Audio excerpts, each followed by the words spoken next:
Salam sejahtera untuk kita semua. Perkenalkan, nama saya Ananda Suraban, serta rekan saya Linda Suswika serta Octavia Nova akan mereview mengenai film My Stupid Boss. Film My Stupid Boss merupakan film yang bergenre komedi yang dirilis perdana pada tanggal 19 Mei 2016 yang disutradarai oleh sutradara wanita bernama Upi. Di bawah naungan Virgin Pictures, film ini adalah sebuah adaptasi dari sebuah novel oleh Charles Edward dengan judul yang sama yaitu My Stupid Boss. Film ini diperankan oleh Reza Rahardian dan Bunga Citra Lestari sebagai aktor dan aktris yang memiliki kualitas akting yang baik. BCL dan Reza Rahardian telah membuktikan akting mereka dalam film Habibi Ainun dan sukses main dalam film tersebut. Reza dan BCL kembali dipasangkan dalam film yang digarap oleh Upi yang berjudul My Stupid Boss yang diproduksi oleh rumah produksi Virgin Pictures. Film My Stupid Boss bercerita tentang hubungan kerja antara bos yang absurd dengan karyawannya.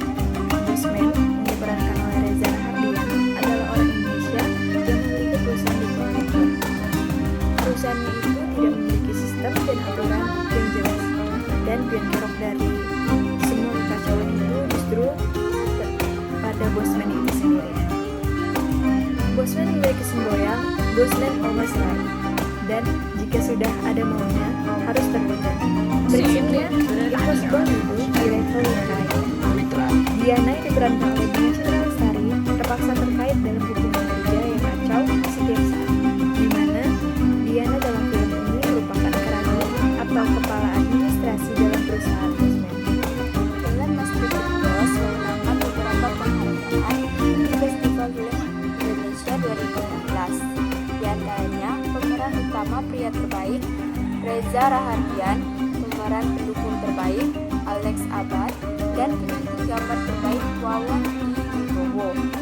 Selain itu, Reza Rahardian yang memerankan karakter Bosman juga memenangkan kategori pemeran utama pria terpuji Festival Film Bandung 2016. Adapun pemeran film ini yaitu Bunga Citra Lestari berperan sebagai Diana, Reza Rahardian berperan sebagai Bosman, Alex Abad berperan sebagai Dika suami Diana, Cui Kin Hwa berperan sebagai Mr. Ko, Brown Palarei berperan sebagai Adrian, Atika Suharni berperan sebagai Nora Sikin, Iskandar Zulkarnain berperan sebagai Azari, Melissa Karim berperan sebagai Bu Bos, Nadia Nisa berperan sebagai Siti, Starmanei Otman berperan sebagai Vivian, Sherry Al-Hadad berperan sebagai Aziza, Richard O berperan sebagai Mr. Chia, Taunting berperan sebagai bos toko pipa. Selanjutnya kami akan menjawab pertanyaan. Baiklah, saya akan menjawab pertanyaan pertama. Secara konsep budaya organisasi adalah seperangkat nilai-nilai pokok, asumsi, pemahaman, dan cara berpikir yang dianut atau diyakini secara bersama-sama oleh anggota organisasi. Menurut pendapat kamu, apakah perusahaan Bosman tersebut terdapat nilai-nilai pokok, asumsi, pemahaman, dan cara berpikir yang sama antar pegawai?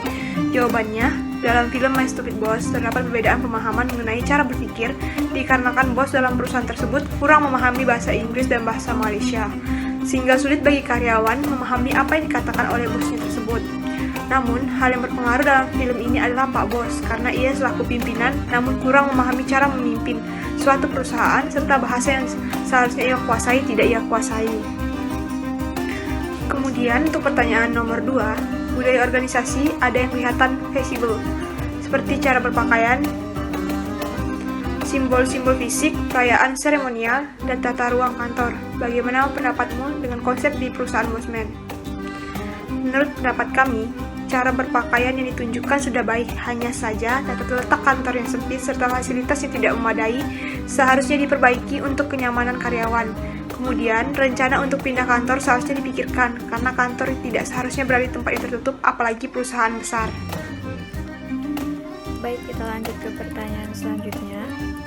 Di budaya organisasi, ada yang tidak nampak seperti disiplin dan makna prestasi. Bagaimana konsep ini di perusahaan Bosman? Bosman selaku pimpinan perusahaan menerapkan budaya disiplin kepada karyawannya. Hal ini dapat kita lihat dari bagaimana Bosman memperhitungkan keterlambatan karyawannya. Dan perhitungan waktu untuk meeting perusahaan antara pegawai, walaupun memang Bosman sendiri yang mengulur waktu dengan datang terlambat, tapi menurut saya kedisiplinan dalam perusahaan sangat diberlakukan oleh Bosman kepada karyawannya. Dalam hal prestasi, dari dalam perusahaan Bosman itu saya rasa ada seperti dalam adegan akhir, Bosman merupakan seorang yang dermawan. Bosman yang pelit dan terkesan berantakan mengolah perusahaannya tidak menutup kemungkinan Bosman untuk membantu orang yang membutuhkan. Hal tersebut saya rasa merupakan prestasi yang dimiliki Bosman. Walaupun seperti kita lihat perusahaan yang Bosman kelola tersebut termasuk dalam perusahaan yang ilegal, di mana Bosman mempekerjakan imigran gelap dan banyaknya permasalahan lain seperti permasalahan Bosman dengan cukai, utang listrik yang menunggu dibayar, internet dan lain-lain. Apakah perusahaan ini terdapat nilai pokok, asumsi, pemahaman, dan cara berpikir yang sama antara pegawai dan Bosman? Dalam perusahaan ini, pegawai dan Bosman terkendala oleh bahasa yang berbeda antara pegawai yang menggunakan bahasa Melayu Malaysia dan pegawai di bagian teknisi yang merupakan pegawai imigran dari Cina dan India. Berbanding terbalik dengan Bosman yang merupakan orang Indonesia yang fasih menggunakan bahasa Indonesia atau bahasa alien yang Bosman ciptakan.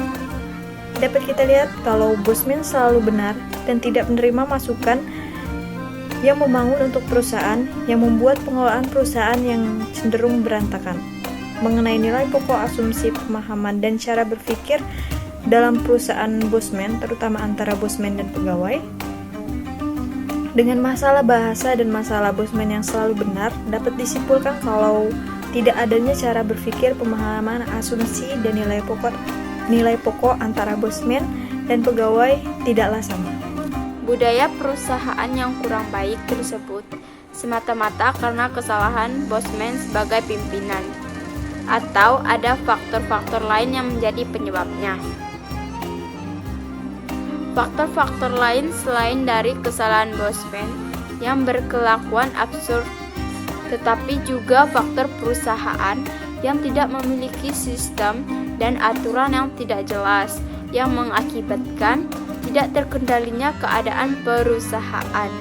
Menurut saya, permasalahan organisasi yang terjadi di perusahaan tersebut terjadi bukan semata-mata karena masalah perbedaan kebudayaan seorang Bosman dengan karyawannya, melainkan karena kepribadian dan kelakuan absurd dari Bosman tersebut.